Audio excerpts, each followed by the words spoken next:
Welcome to the final whistle, everybody, with me, Matt Caddell. You know, the all-star panel is here on the Bama Center. We got final whistle Dan. Final whistle Dan, how are you doing, sir? What is up? What is up? Roll Tide. Roll Tide. You know, Dan's going to give us all the insider information, recruiting-wise, and you know everybody, the one and only Coach Smooth. Roll Tide. Smooth, how you doing? I don't know why I had to. That's a wolf. That's a wolf. I don't know. Y'all didn't feel it? Like it just came. No, we didn't feel The that. hook signs, like it's all good. You gotta say that. You gotta say that Wolfpack for your NWO. Save that Wolfpack for your OnlyFans. Right. That's his intro.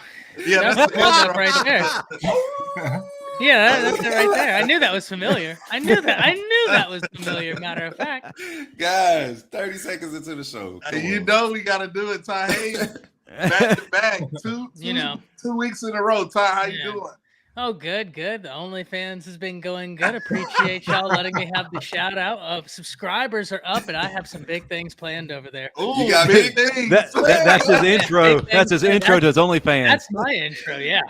Things playing again. Big things planned. That's hilarious. And ladies and gentlemen, the hardest working man, the man himself, Justin Riley. How you doing, brother? Bama Nation, acknowledge me. I love it. Glad to be here. And listen, folks, we almost didn't have Ty Hayes tonight because his power went out. But thank you for the loyal supporters to his OnlyFans. He was able to get the power turned right back on. How do you think they came out what a here so testimony.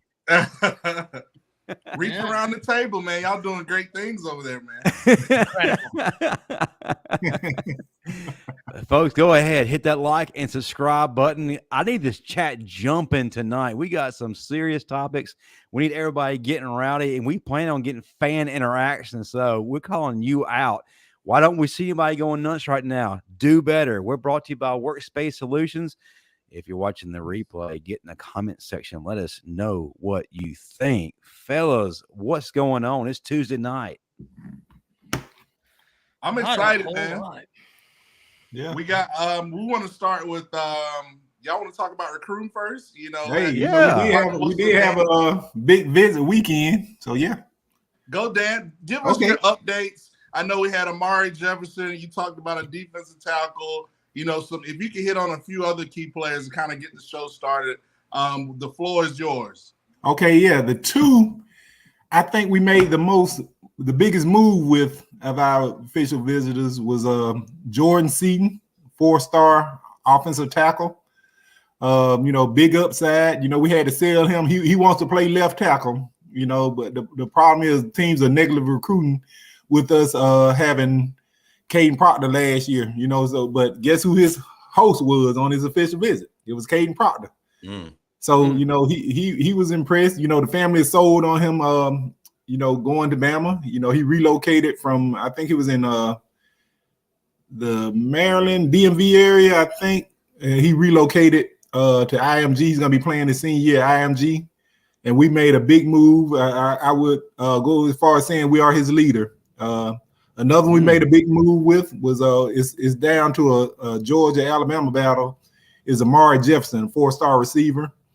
I think we made a huge move with him. You know, he posted some pictures on social media where he was sitting next to Saban at dinner. You know, that was huge. You know, for recruits, you tend to not do that very often, you know, during the visit.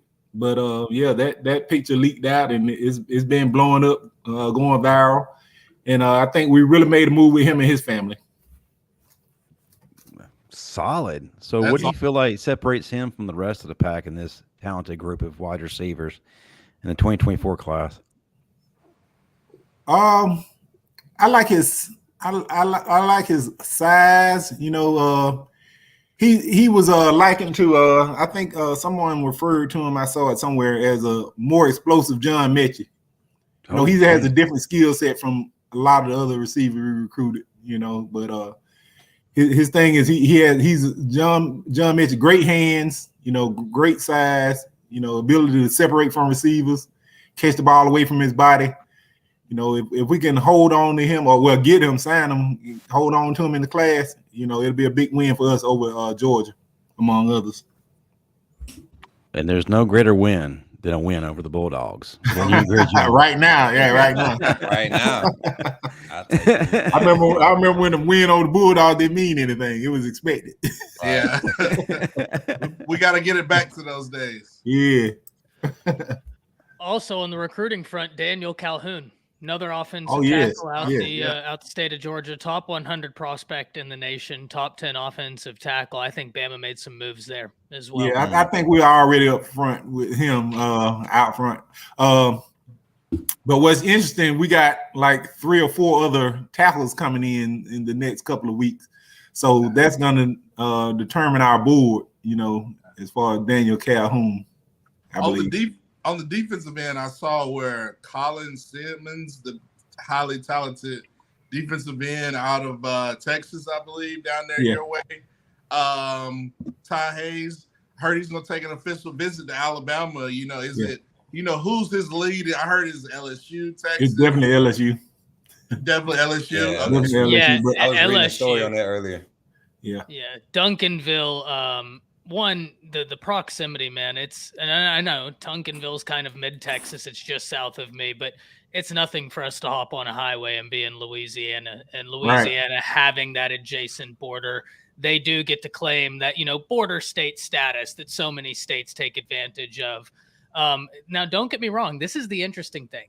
How many years has Alabama signed not only a 5-star edge, but the #1 edge in the nation? I mean, it has been a healthy trend going back to the year where, gentlemen, I don't know if y'all remember, they signed 5-star Will Anderson, 5-star Chris Braswell, 5-star Dallas Turner. Dallas Turner was really classified as an edge, and everybody knew it. 3 5-star edges. So that one class we had not only was it was Will Anderson, Chris Braswell, Dallas Drew Sanders and Quandarius Robinson. Yep. Those 4 were in one class. Yep, and Quandarius Robinson was like 5 slots away from being a 5-star. Right. That was crazy. Nutty. I bring all this up to say there has been a trend of Alabama signing those #1 edges, and if they miss out this year, that's a dude you'd love to have. That's one position where Bama has stacked so much quality depth. If they don't land the #1 edge in the nation, this is a year where it's not going to be felt because Keon Keeley's going to come in and be just a dog. Yeah. And I want to tell fans out there, it's a long season. Like a lot of these guys are committed now, but wait till football season happens. Absolutely. And they start seeing the tide rolling. Georgia might not look so good. Texas might not look so good. So it's going to be a lot of, you know, changing of the waves or the shifting of the tides for all these recruits. So I think Alabama's trying to make strides and play the long game, sign these guys in December. Dan? Yeah, one thing I want to say to all my Bama fans, when it comes to Alabama recruiting, the one thing you always want to do is follow the visits. Well, Follow the visits, you know, because we're not taking blind commitments. One thing you can always trust in the Alabama recruiting process is the follow the visits. Yep. That's been Saban traditionally, though. Yeah. Even when he was at LSU for those few years, that was a big thing. Allowing guys to make that choice to come and experience it for themselves, not like a gimmick. You know, you're going to make the decision to come here. This is what you make the decision to commit to, and that's what's allowed Georgia to kind of make up ground and to kind of saying that they're on the same level as Alabama. You know, the longevity part is the only thing in question right now. The span, the length of how long they could do it. They've already started matching us in skill, and it starts with that recruiting, man. I'm telling you, Kirby Smart. We benefited from Kirby Smart being at Bama, and we seen the same energy go over to Georgia as soon as he left and went over there. But then he's surrounding his staff with the type of staff that Saban had when he was here. So it's like you see Saban got back to that same balance, and it's already taking effect in recruiting now. So some things change and evolve, but some things remain the same and are consistent. And the proof is in the pudding. You're talking about Kirby Smart and Nick Saban, always in the top 5 in recruiting. Every year. Early season, we outside the top 5, fans tripping. And then what happens every December, every spring? You know what I'm saying? Like stuff just it always falls in place with Bama. So yeah, I agree. I got a quick. Oh, sorry. I was going to say shout out to Jason Bernard, who has dubbed Jason. us the greatest Bama show. I don't know how to feel about that because I got the Bama standard, but hey, we're a family all on the same network, so I could say that for sure. Yeah, that's a good thing, positive thing. I like it. Go ahead, Matt. Sorry, I didn't mean to interrupt. Oh no, I was give gonna, our fans some love. Yeah, I mean, gotta shout out to the fans. You know, Jason Bernard, Dan. You know, if let's say we do get the commitment from Amari Jefferson, we already have Rico Scott at the receiver position. Is the Arian Hampton? Are we trying to sign 4 guys? I mean, what's the receiver class going to look like? Knowing we're losing Burton Brooks and Malik Benson possibly next year. What do you think that Coach, Wiggins, Coach Saban are looking forward to recruiting? How many guys and what type of talented guys they're trying to bring in? The number is always subject to change, but I would say 3 is the number, the hard number.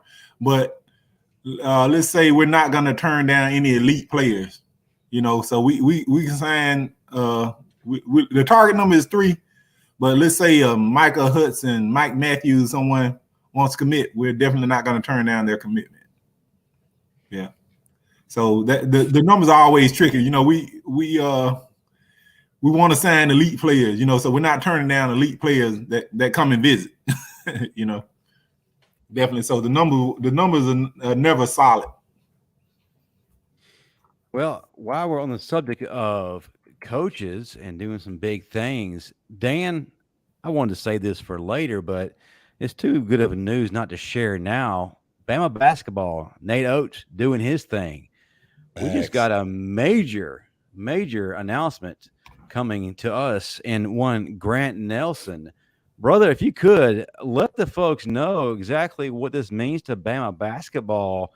And would you go so far as to call him Dirt and Whiskey Light? Maybe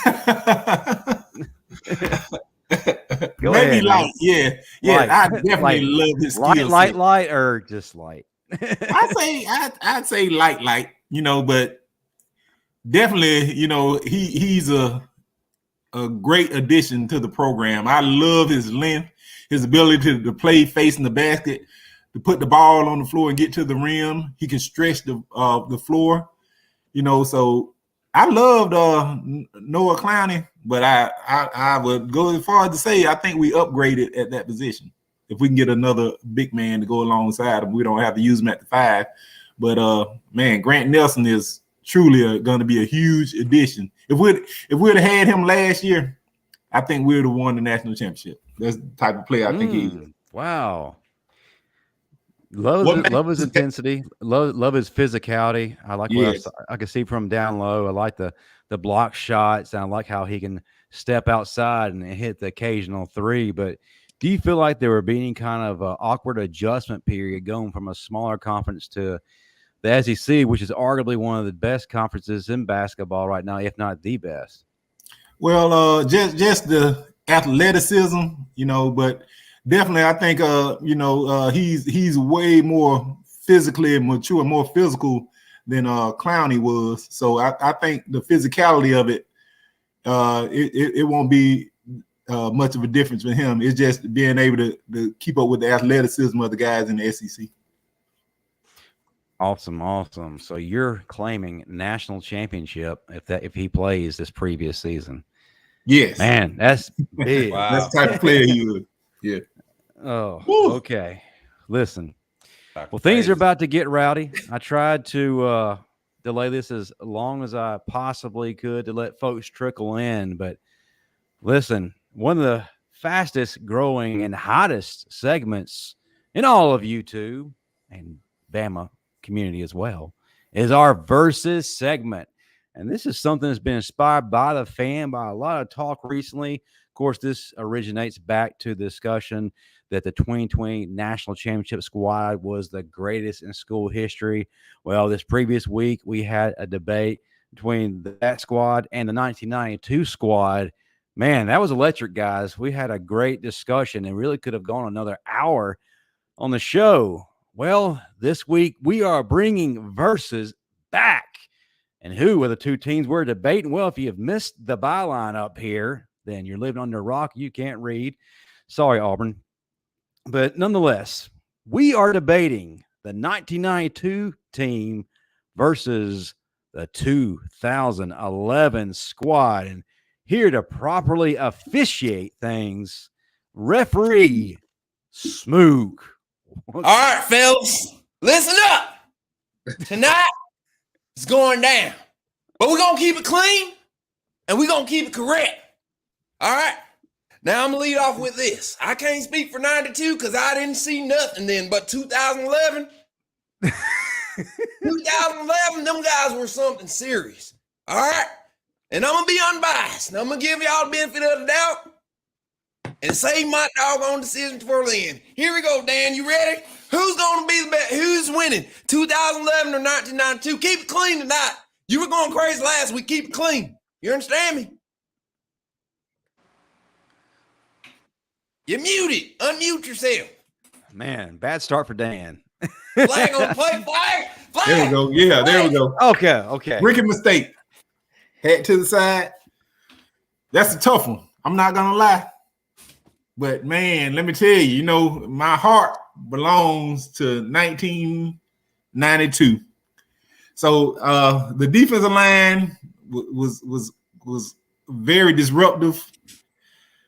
2011, was good, a little more balanced, I would say. But for me, it's always going to be the 92 team, man, simply because of the defense, the ability to control the line of scrimmage. I think they shut the run game down of 2011. You can take that to the bank.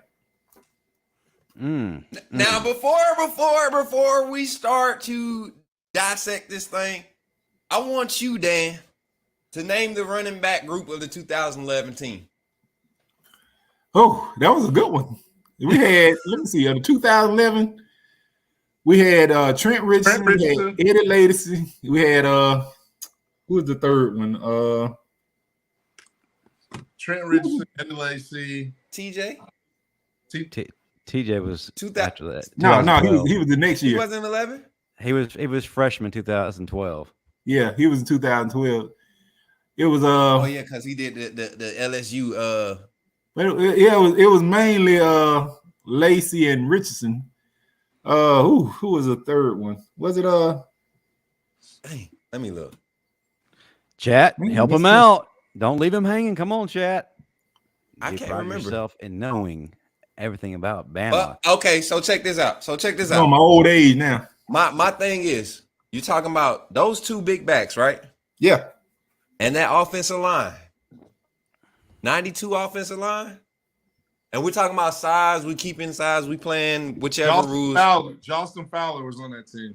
And I mean, that was bored like towards the end of the power run game, getting extended into the heavy pass game. I don't think 92. You said you didn't see 92, so I'm saying just based off the so your stats credibility is coming into play right here. No, sir. I'm talking about you got clips. You got YouTube. You don't use YouTube, Justin? You don't use YouTube? No, sir. I do homework. I use my memory because I witnessed it. Okay. Well, go with your point because I was going to take it to you next. Go to your point, Justin. And you come at me smart again. Throw the flag on yourself. Throw the flag on yourself. Flag on the play. Man, listen, gentlemen, first of all, when it comes to the offense, I think it's a deadlock in terms of running back.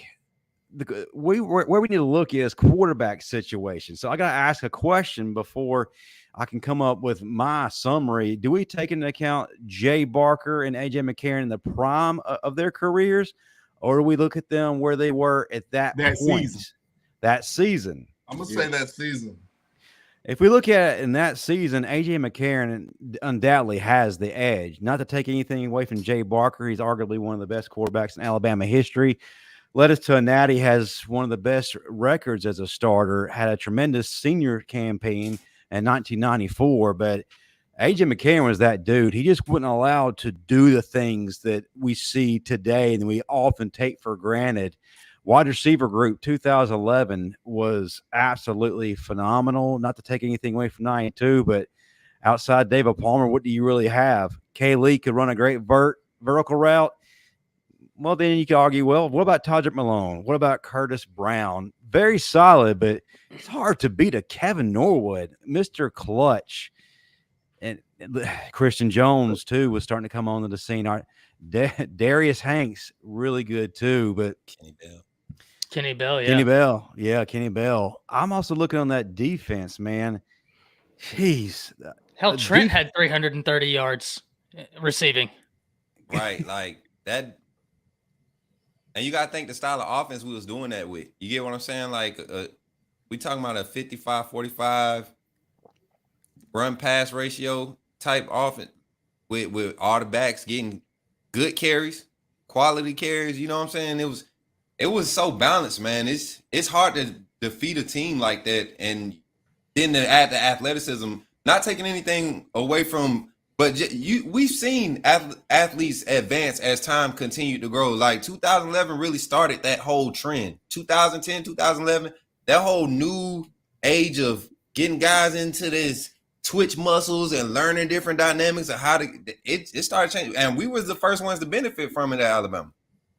And, go back to the quarterback situation. Jay Barker was kind of hidden away in 1992, wasn't really allowed to do a lot of anything. And I don't know if that's a knock against their confidence in him or because they really didn't have to utilize him. A.J. McCarron was trusted from snap number one and on the biggest stages. There was never any doubt that he could lead that team to victory. So I got to give offensive edge to 2011 and the A.J. McCarron. But that running back room, I just go back to that. Yes, Trent Richardson. Yes, Eddie Lacy. God, two top NFL draft picks who made their mark in the running back category. But good Lord, how deep was 1992? Derek Lassick, Sherman Williams. And then, too, you could run Martin Houston and Terrence Lynch in a running back as well and not skip a beat. My gosh. But defense, we move over to the defense. You got to ask yourself the question, who would you change out from either team? Would you replace a Dre Kirkpatrick would you replace Antonio Langham with a Dre Kirkpatrick? No, you don't. I love Dre. Dre did some great things. Now, here's where the gray area is. Do you replace Mark Barron with George Teague? God, that's a tough one right there. So we're kind of at a standstill, but defensive line, 92 undoubtedly had the greater defensive line. Yes, I did love watching Courtney Upshaw, Nick Gentry, and Josh Chapman, but Curry and Copeland and then Gregory and interchanged with Shannon Brown and Damian Jeffries. Good Lord, those guys were NFL draft picks that played a lengthy time in the NFL, and they were just straight up nasty. And then you also got to pose the question, are they allowed to play by the 1992 rules? If so, I don't know. Flag. 2011 was not soft. The game had not transitioned to this ticky-tack. Because Mark Barron, that's why he became who he was. He was coming out, I'm talking about filling holes, and we knew he should have been a linebacker. And we talked about this earlier. That linebacker group was just so skilled and physical, man. You couldn't. He had to play safety coming to Bama. So yeah, that we not gonna do that. I think that's when they really started. That's around the time they really started paying attention to it, like 2012, 2013. After that LSU Bama game, you know what I'm saying? Like game of the century, them hits that was taking place that game, they started reevaluating some things. But yeah, man. Matt, I mean, where you at with it, man? 92, 2011? Listen, I love 2011. I love 92. But let me set it up like this. This is how this game is going to go. It's going to go like how the Alabama-LSU game. It's a defensive battle, a lot of punts, not a high-scoring game.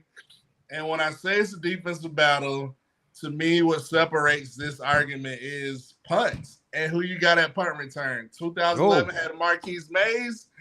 1992 had David Palmer. And Marquise Mays, I would say in this game, he probably take one punt back for a TD because Mays knows if you want to make plays, get the ball to Marquise Mays. But David Palmer, the deuce, Yeah, is the separating factor for me. Oh, we should have Alabama. If it's a defensive game and they got to go against Bama's 92 defense and they got to punt, David Palmer is easily taking 2 or 3 back to the crib, and that's going to be the points that they need because they're going to run the ball, milk the clock. I'm going 92 all day.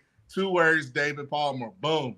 God. Hey, let me say some of that. Smoot, if you haven't seen David Palmer highlights, just go back and watch Jalen Waddle. Just go watch Jalen Waddle.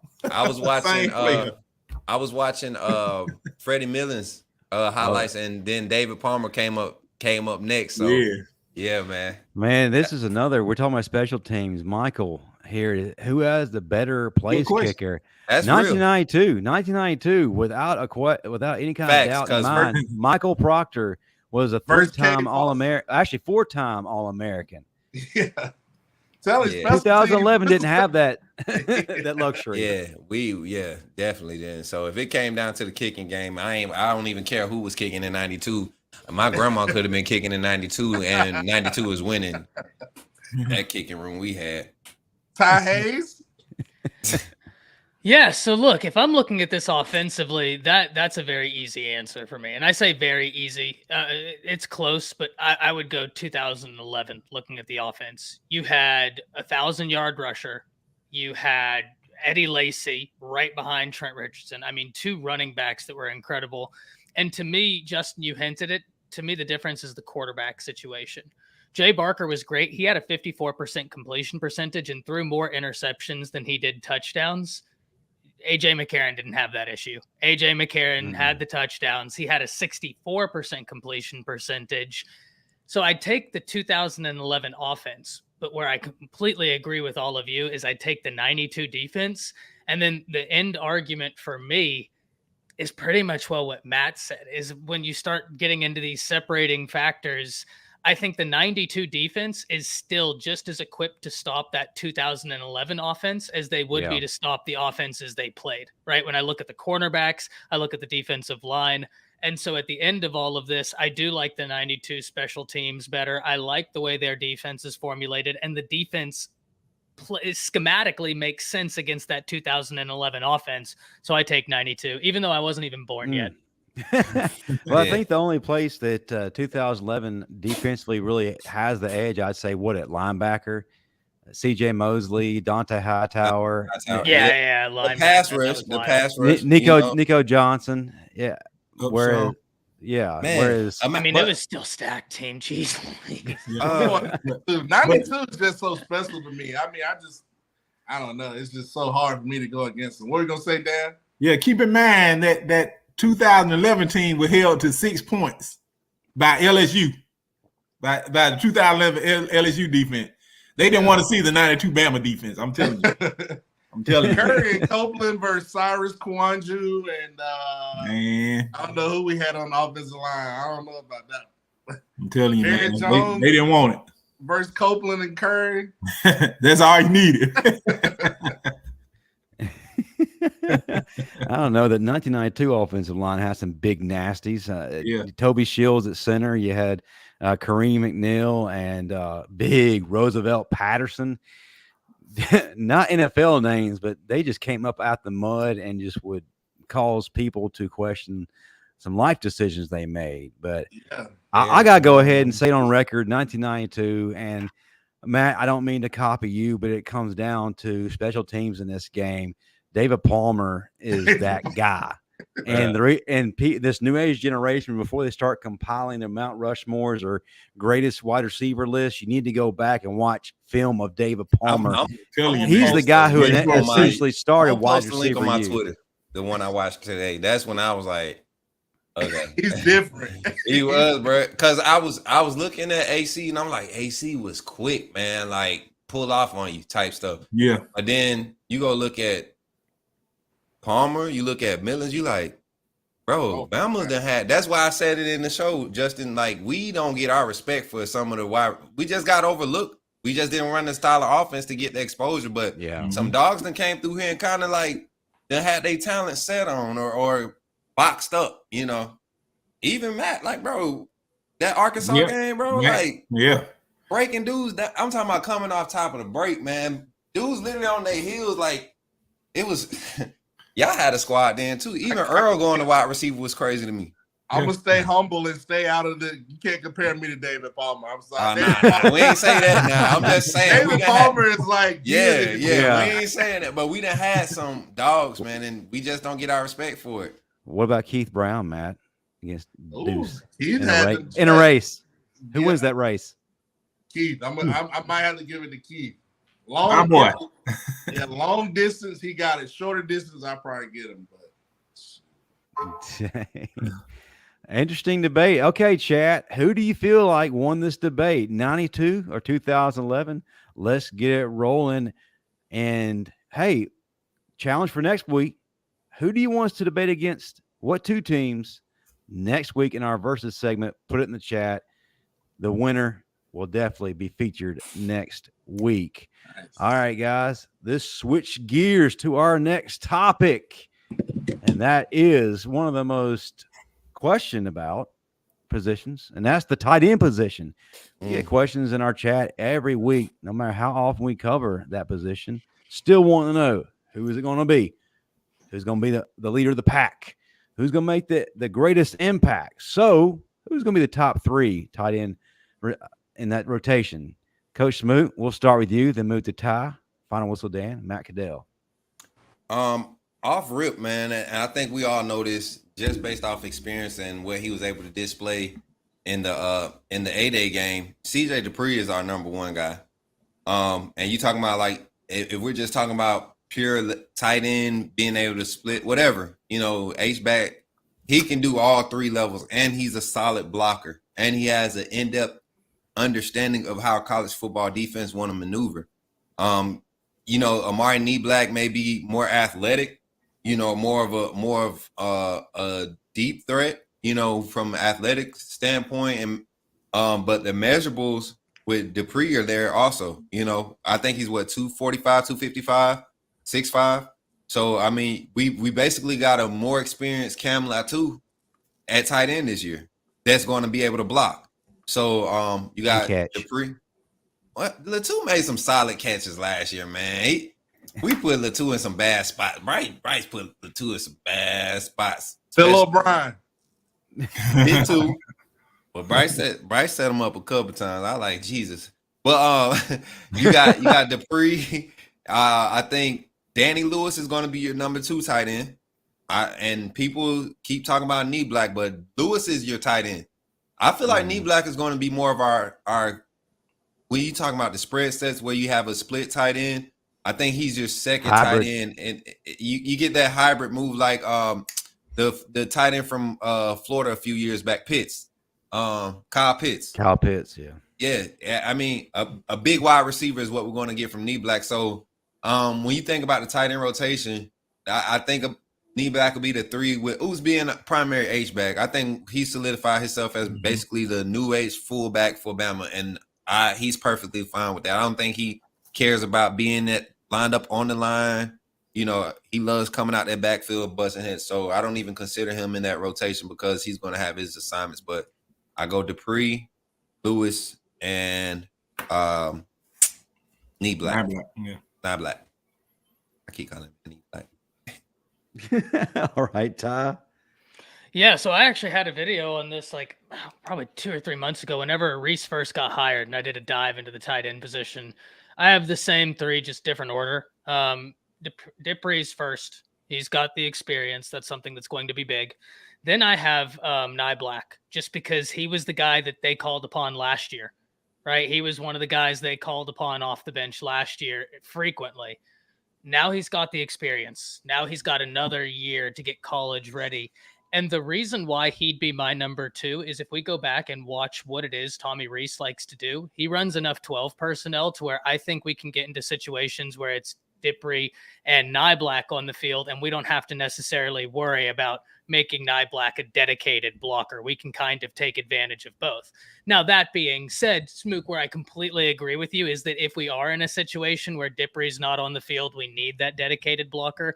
that's going to be Danny Lewis. So when I say like a top three, to me, I don't even know that an order is necessarily pertinent here because of who the offensive coordinator is. We know we're going to see tight ends at a higher usage this year, but I completely agree. Those are the three names. And I completely agree with what you said about Ouzts as well.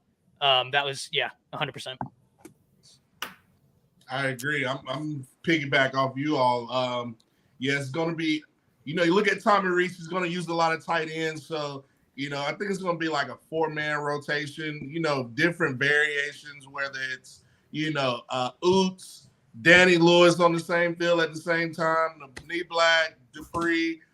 There's going to be different variations, different sets, but I think they're all going to get burned, and it's going to be hard to stop this offense under the leadership of Tommy Rees. So I don't know how it's going to go, but, it's going to be in part of the mad, scientists of Tommy Rees utilizing our tight ends. I'm just glad, we're utilizing our tight ends, and I don't have to use that name as for my OnlyFans. So, Dan, I'm going to let it go to you.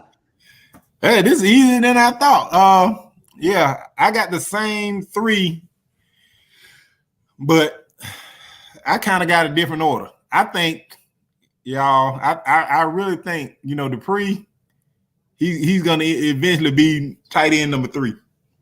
I got Danny Lewis being that main guy, man. From what I seen with his run blocking and his ability to catch the ball and the type of receiver that Tommy Rees like to use at Notre Dame, I think Danny Lewis is going to be the biggest contributor, But at the flex position, we got Nye Black, and like we said, Ouzts, he's going to solidify the H-back role. He's going to be our H-back / fullback in short yardage packages.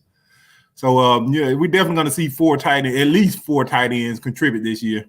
But I'm really high on Danny Lewis. I think he's going to have a big season for us. Excellent point. I think without question, CJ Dippre is the number one guy. He fits the mold right off the top of a Michael Mayer, and that's ultimately what kind of is a driving force for Tommy Rees. When I look at the other guys, the first thing that comes to mind, Dan just touched on it. Did we really consider Robbie Ouzts to be a true tight end, or is he more of an H-back, kind of a Swiss Army knife? I look at his game and what he could possibly do, and I'm going a little bit back in time for you young folks, so please don't sit there with a blank stare. I look at him as a cross between Dustin McClintock, one of the most dangerous fullbacks we've ever seen, also Terry Jones Jr., and then you throw in a little bit. You throw in a little bit of Justin Fowler, which those guys could be used in a myriad of ways, not just putting their hand down in the dirt or being the traditional tight end. So it's really hard for me to label him as a tight end, but I feel like that he's going to, if I had to make that label, he's the number 2 guy. And I think that Danny Lewis Jr. is the number 3 I'm not throwing him out there to forget about him. Marina Black is going to be a guy that Tommy Rees kind of throws in there late when the starting 3 are starting to wear folks down, kind of as that shock value where you're getting kind of tired and all of a sudden you use this versatile guy and just boom, there he goes down the field like an OJ Howard. And you're looking around like, where in the hell did that come from? I feel like that's the kind of the role that he's going to satisfy right at the top of things. And then as he gains more confidence and more experience, we'll see him utilized more. But to me, that's how I see it playing out. Yeah. And I'm going to make this statement too, guys. We got a guy, Miles Kitselman, who's got same experience, same skill set to me as CJ Dippre. Even Danny Lewis, same skill set. I don't think he's as fast as Danny Lewis. I don't think people realize how twitchy Danny Lewis is for his size. He's bigger than Nye Black, but he has the same, range. I believe he could stretch the defense, maybe a half a step slower than Nye Black. Like, he has that type of breakaway for a big guy. And, Kitselman brings that same type of energy. And Kitselman is a possession tight end, So I could just imagine what Tommy Rees is, thinking with this tight end room, not to get rid of Kitselman or forget about him, but I just don't see him outdoing the 4 guys in front of him to be on the field to make that great of an impact. Now, if he gets an opportunity, do we drop off? Not at all. If I had to do a comp, I would immediately think as far as Miles Kitselman. I love that he's a blue collar guy, a guy that he's basically there to be the down and dirty guy, like a Michael Williams. Yeah, I could see that's that. what I like in Danny Lewis too. Yeah. So, all right, folks in the chat, how did we do on that subject? Who are your top 3? Oh, Matt, go ahead before we move on to the next subject. Kind of the same question. Who do you think is going to be our leading receiver from the tight end group? I'm not going to say yardage. I'm going to say who's going to be our leading touchdown receiving tight end. Who do y'all think is going to lead our tight end room in touchdowns? I'm gonna go with Nye Black. I'm gonna say I think he's gonna be a red zone stretch the field mismatch. So I'm gonna say Nye Black. Ty Hayes, I want to get your thoughts. Reach around the table. Man, to me, it's Nye Black or Danny Lewis. I'm ping-ponging between those 2 names, and it's getting real tough because I think each one of them brings something to the table in the red zone that will separate.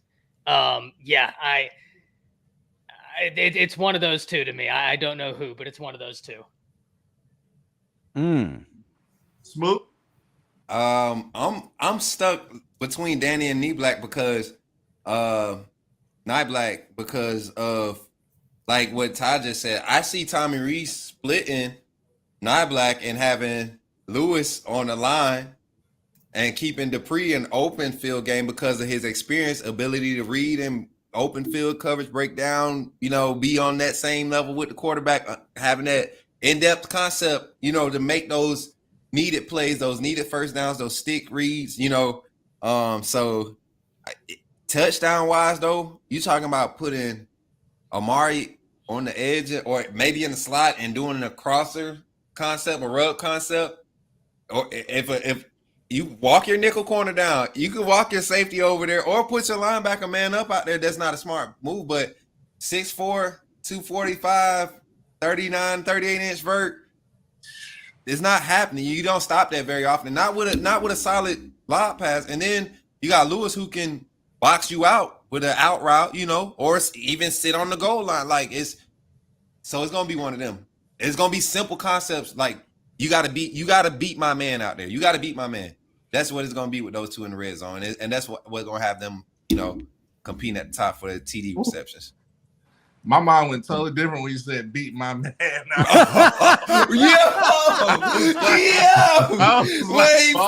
bro, flag. Throw the flag. Encroachment. Jesus. Illegal procedure. Matt Caddell. Matt Caddell. Hey, put him in the box. I had not to be. Go to the box. I know I wasn't the only one thinking that. I was like, whoa. You were, sir, because you're nasty. You caught us all off guard on that one, bro. My word.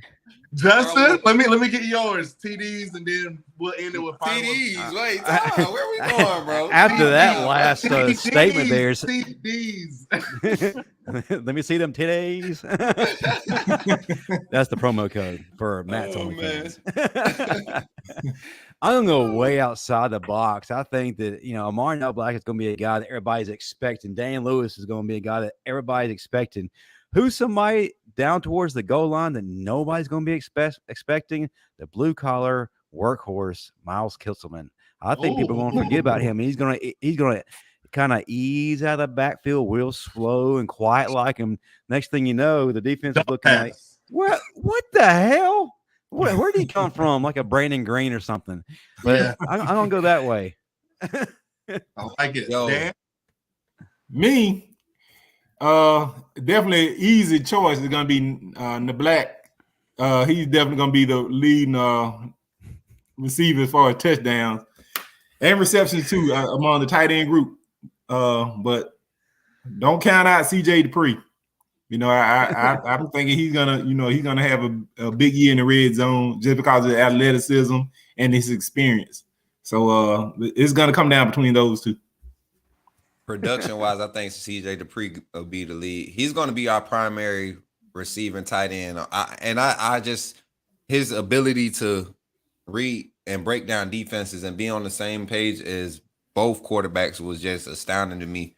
And he was missed on a lot of reasons. I mean, Danny Lewis he showed out too in the spring game. So I'm excited, man. This is probably the most talented tight end room we've had under Saban. Like, honestly, like for real.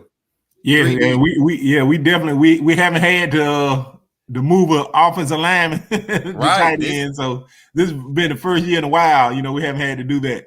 We're actually moving a tight end to H-back / fullback to make room and keep implementing. It's going to be nice, man. I think Tommy Rees is going to have such a balanced offense. Like I said, to our question about the next segment, we can go to it if you want to, but yeah. Wow, love how you timed that, Coach. That's brilliant precision. I seen the look. You did. One of the most asked questions by nervous Bama fans is: are we going to have a 1,000-yard wide receiver? Are we going to have a 1,000-yard running back this year? That's a very good question. And Ty, I think you have a segment tomorrow about that. So we'll let you start things off since we took your idea by osmosis. No, I'm so excited to talk about this. Once again, I reference this all the time. One of my favorite shows in the world is It's Always Sunny in Philadelphia. And half the time when I get on here, I feel like Charlie in that scene where he's in the mail room. Like, I've been dying to talk about the mail. Can we please talk about that's Look, love that. Bama fans got spoiled when it came to wide receivers. Guys, do you know the last time Bama didn't have a 1,000-yard wide receiver? I'm sure y'all do. It was 2017. Last year, Jermaine Burton went just over 600 yards. I'm going to read y'all the yardage of the guys that came before Jermaine Burton, before the 2017 year. 2018, you had Jerry Jeudy at 1,300 yards. 2019, you had Smitty at 1,200 yards, Jerry Jeudy at 1,100 yards. 2020, you had Smitty at 1,800 yards. You had Mechie at 900 yards. You had Waddle over 500 yards with the injury. 2021, you had JMO for 1,500, and you had Mechie for, I think, 500 more with the injury. That's just insane production at the wide receiver position. I mean, just absolutely insane production. That 2017 season, Calvin Ridley was less than 40 yards away from a 2,000-yard season. But yes, I think this season, a 1,000-yard wide receiver is to be expected because Alabama has maintained a 1,000-yard wide receiver. Justin, something that's wild when we look at this, answering your question holistically, will there be a 1,000-yard receiver and a 1,000-yard rusher? Did y'all know that last year was the first time since 2002 that Alabama had neither a 1,000-yard rusher nor a 1,000-yard wide receiver? Look, I'm not a betting man, but if I was putting money on it, I would expect that they will have a 1,000-yard wide receiver or a 1,000-yard running back. History dictates a lot of the times they have both. If we look at the running back room, I think there are so many different ways we could go. Jace McClellan, injuries have kind of gotten in the way, but I think this is going to be a big year for him. And at the wide receiver room, there's a guy I'm highlighting tomorrow, Malik Benson. All right, look, we can talk about Jermaine Burton, and I think Jermaine Burton will have a bigger year this year. We can talk about Ja'Cory Brooks, and I think he's really going to have a bigger year this year. We can talk about Prentice. We can talk about Law. And I think Law is probably a name we don't talk enough about, as well as Isaiah Bond. But I don't think there's any denying the ability of Malik Benson here. We know how excited the coaching staff was. Smook, you talked about it right when I first got on here.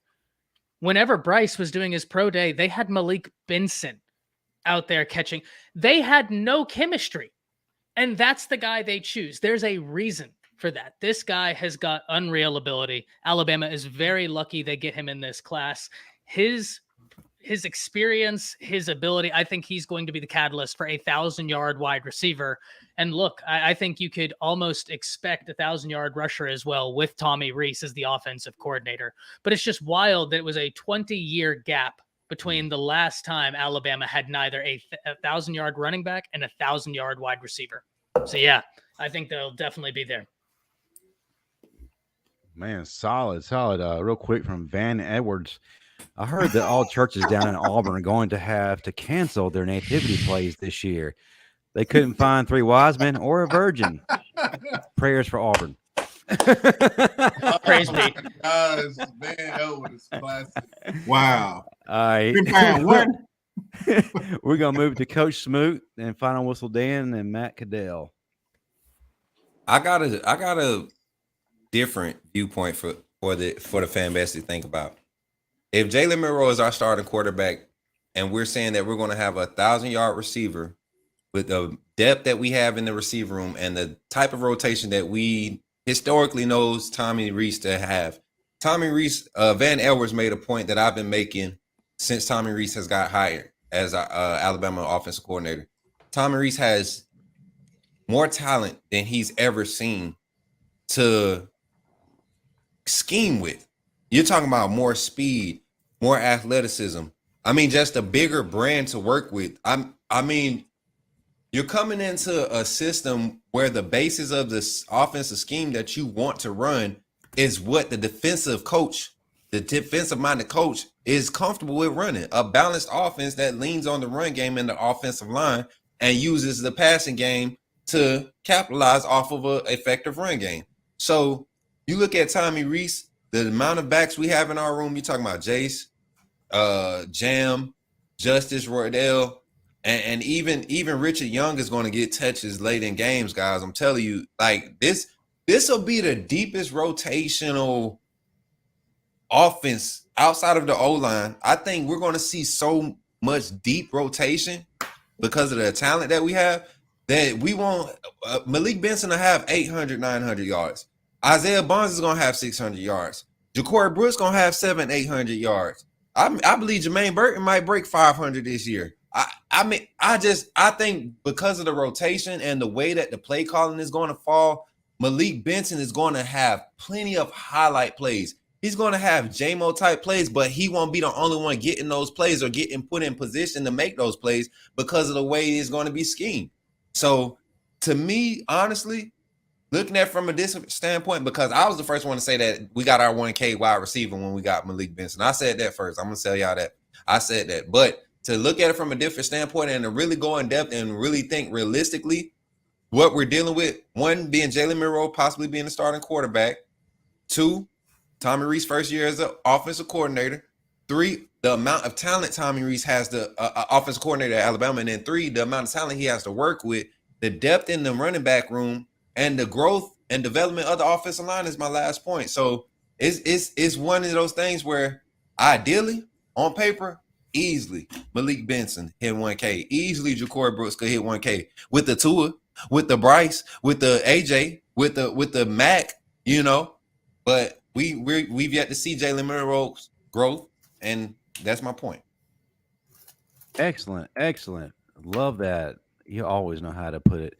And just for those watching at home, follow Coach Smoot's OnlyFans, promo code Deep Rotation for you.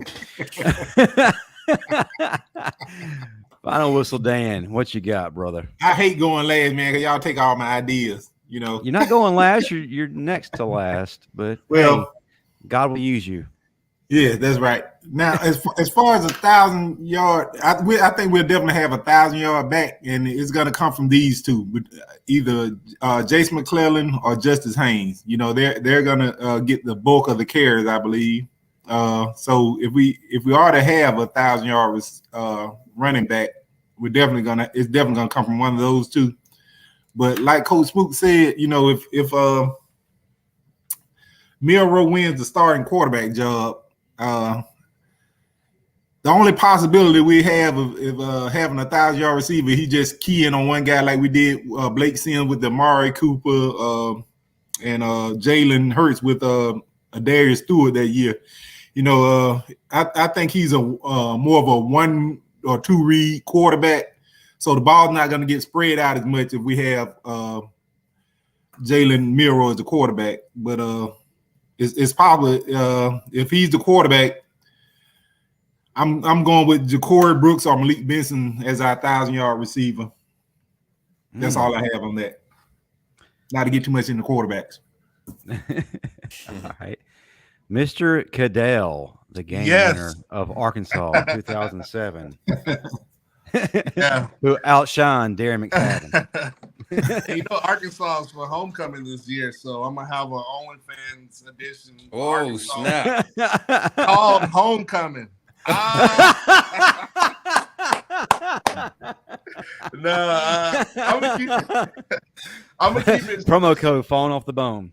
Falling off the bone. Tinder, get them Tinder meat.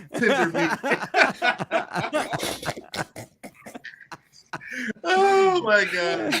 Oh man, y'all are too funny. But yeah, like everybody said, I do think we're gonna get back to having a 1,000-yard receiver. You know, I do think it's either gonna be, I think it's probably gonna be Malik Benson. I think, you know, the rapport he's already showed with Milroe and Simpson. And to Coach Mook's point, you know, I think it's gonna be, I'll have to look at it holistically. We'll probably have a 1,000-yard receiver where a game where we might have to call on Malik Benson to go for, have that Devontae Smith versus Ole Miss game where he scores, you know, 4 or 5 touchdowns, possibly, and have 200 yards receiving. But I think the way Tommy Rees schemes is going to be multiple variations. But I think it's important. Not only do we just have a 1,000-yard receiver, I think, you know, Bond needs to be pushing like 800. Brooks needs to be pushing like 800, 700. Anything over 450 yards, I think, for each receiver. Touches, make sure Law's getting touches. I think that's how the offense is kind of going to look with having that one leading receiver. And I think from the running back perspective, I think we do have potential to get 2 running backs over 1K, whether that's a Milroe at a quarterback with the running back, you know, a McClellan. Rodell could have like 600, 700. But I think if he's going to have 2 1,000-yard rushers, I think it's going to be McClellan, Justice Haynes. My 2 cents. Boom. Ooh, I like that. Well, I'm going to keep mine short and sweet, and I don't think people want to see me in the solo layout, so I will save you from that. You got to take center stage, bro. You got to take center stage, bro. As far as running backs, without a doubt, I believe in Jace McClellan. Been a big fan of his since day one. He stays healthy. He gets 1,300. As far as having a second running back eclipse the 1,000-yard mark, I think we'll have some guys come close, but the carries are going to be shared around. I do think Jam Miller is going to be all-purpose guy, all-purpose yards leader without question. Roydell Williams will lead us in rushing touchdowns.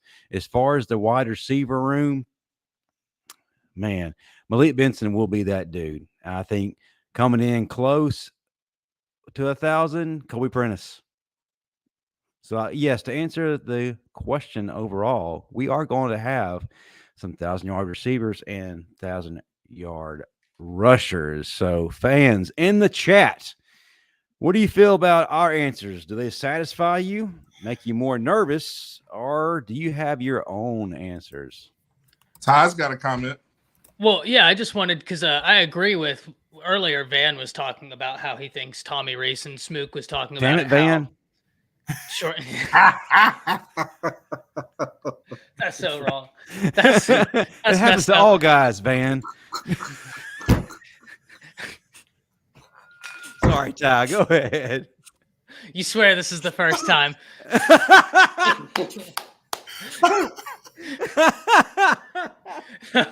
So, no, Van and Smook were talking about how Tommy Rees can tailor the offense to the personnel, and I completely agree. He hasn't had a personnel this deep, but I did want to take us back to 2021 because it's easy to just look at 2022, Notre Dame, but 2021, Kevin Austin for Notre Dame, 888 yards on 48 receptions, averaging almost 20 yards per reception. So, look, and this is with Mayer right behind him at 840 yards, getting the bulk of the receptions at 71. Tommy Rees has shown you give him a wide receiver that has the ability to stretch the field, he's going to stretch it. And that's where I'm excited with Malik Benson. He's people think based off the 2022 stuff that it's just all like run heavy, and it is. No. It's based off of that. But make no mistake, Van is 100% right. Smook, you're 100% right. You give him the weapons, he's going to get active. So, and that's my thing. Does he get so Malik Benson happy that it phases out Isaiah Bonds in that same position? You get what I'm saying? No. Or you get what I'm saying? Like that's the only way I would see somebody not being a 1,000-yard receiver. You're 100% right, Jason. But the only reason why I don't think so is because Coach Saban already made the comment that whenever, I think it was after the spring game, he said, we have a lot of wide receivers we have faith in, and we need to figure out which quarterback is going to get it to those guys. Okay. So Saban has already low-key said, whoever wins the quarterback position has got to be able to spread the ball around. You know what I like to do with this panel and this get in my whatever I got to say.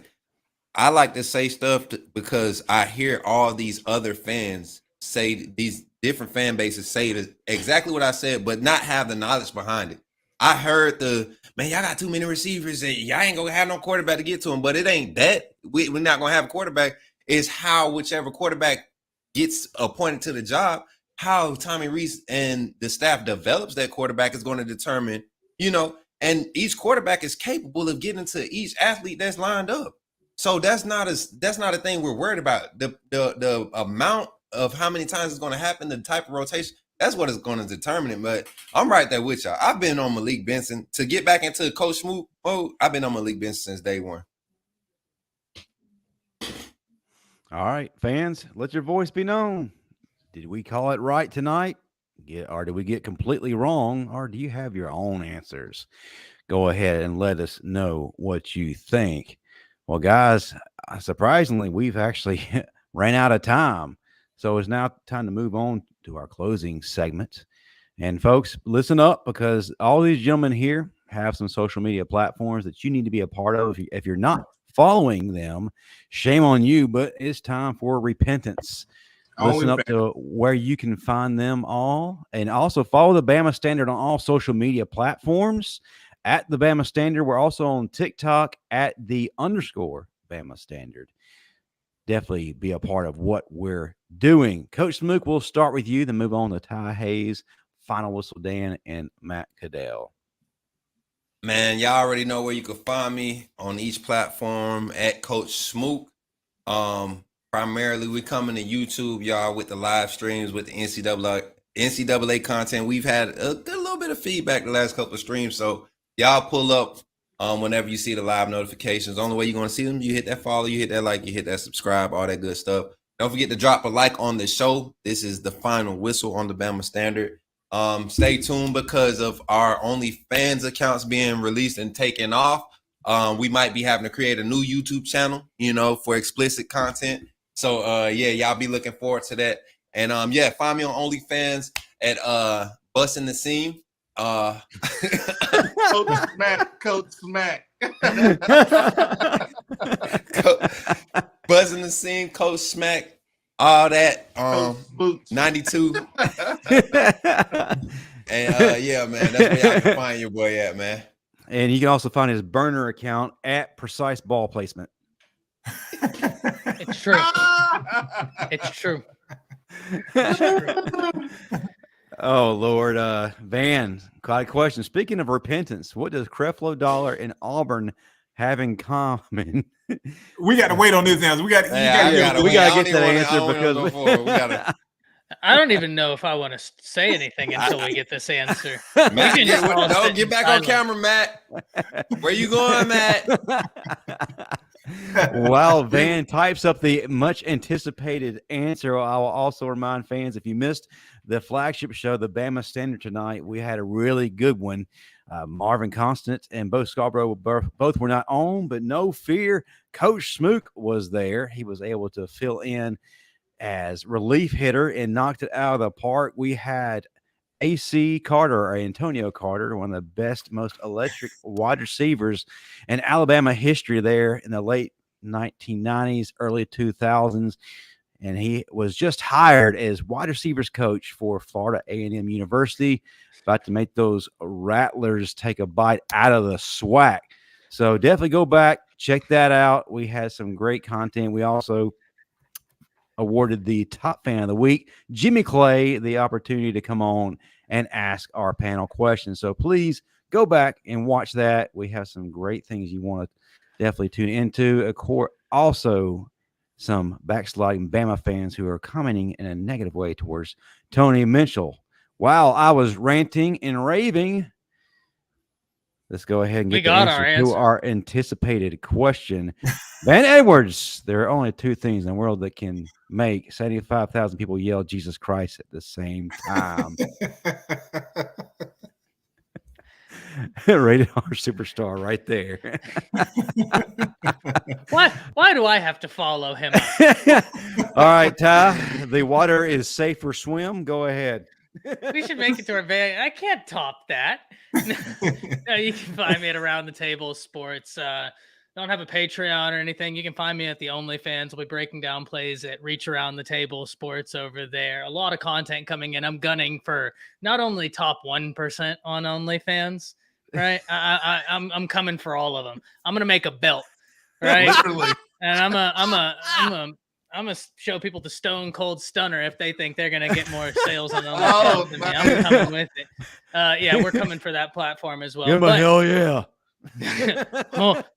But Around the Table Sports will have an official Twitter account coming this week. So, guys, I'll start promoting my stuff on social media for the first time, and that'll be a nice change. So you can actually find me on Twitter and such. Yeah. Dang, you might pass Dan in activity. Can't let that happen, Dan. Hey man, I'm blowing up. I'm getting a follower a week. Hey, same. You can find me on Twitter right here. Let me see where it is. Right there.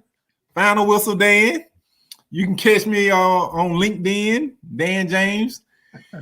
And also, my OnlyFans, promo code Blair Thunderwood. or Chocolate Thunder, the 8th wonder. And ladies and gentlemen, Dan has done it again for the second consecutive week for OnlyFans name. Man, he's undefeated. He's undefeated. Him and Ty Hayes are undefeated right now, man. But it's so hard to beat what you had last week, Dan. 3 minutes in a cloud of dust. 3 minutes in a cloud of dust, baby. Oh, that's Hall of Fame. That's Hall of Fame. That is. Final Whistle Hall of Fame right there, bro. OnlyFans Hall of Fame. We need to give an OnlyFans gold belt like Tyler. No. Yeah. No, is it a cloud of dust because the age of the people on there? What is that? Like Robert De Niro, he's like 89 having a baby. Hey, hey, after 3 minutes, something's gonna blow up. Like going in the I don't know what it is, but something's all gonna blow the up. flour everywhere. Butter it out. Man.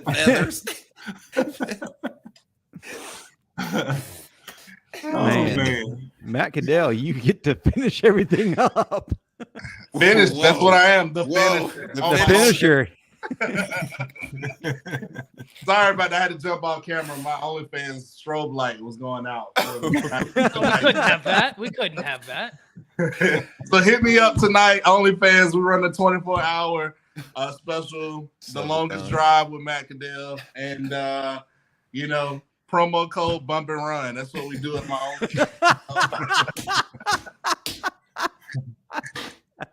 And that what R. Kelly did.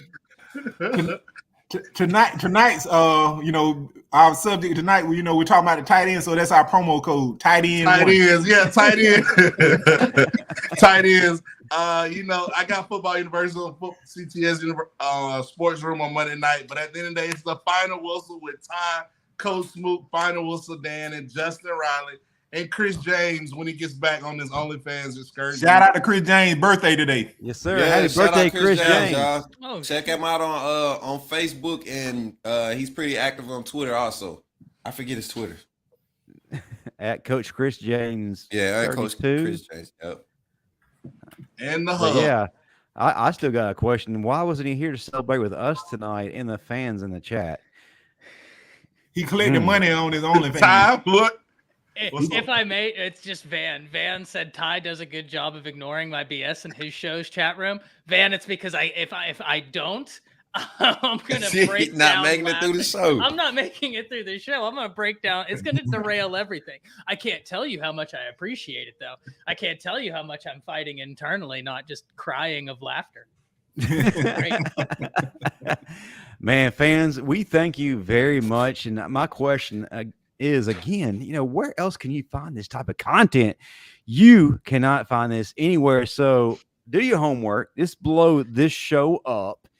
Get the word out to everyone. And hey, to get you more involved, guys, what do you want to hear from us next week? Send us our topics. Let it be your show, the Bama Standard at gmail.com. That's right, the Bama Standard at gmail.com, to give us the list of topics so we can entertain you. And hey, if you have an OnlyFans name, throw that out there too. Throw that. A great way to be featured. Literally. Hey man, give us your OnlyFans name. The best OnlyFans name. I worry about the result Oh, of this that is gonna be question. bad. This could be epic. and you got to make it football themed and Alabama themed, or like Yeah. you gotta make Matter of it fact, I'll up the ante. Whoever has the most creative, hilarious OnlyFans name can come on this show next week to announce it, as well as ask the panel a question. nice. The pressure is on. Who's it going to be? The Bama Standard at gmail.com to cast your vote and to be our top fan of the final whistle. We fully expect 100% participation and for the inbox to be flooded. But that will do it for all of us at the final whistle. Roll Tide, everybody. Roll Tide. Tide. Roll Tide.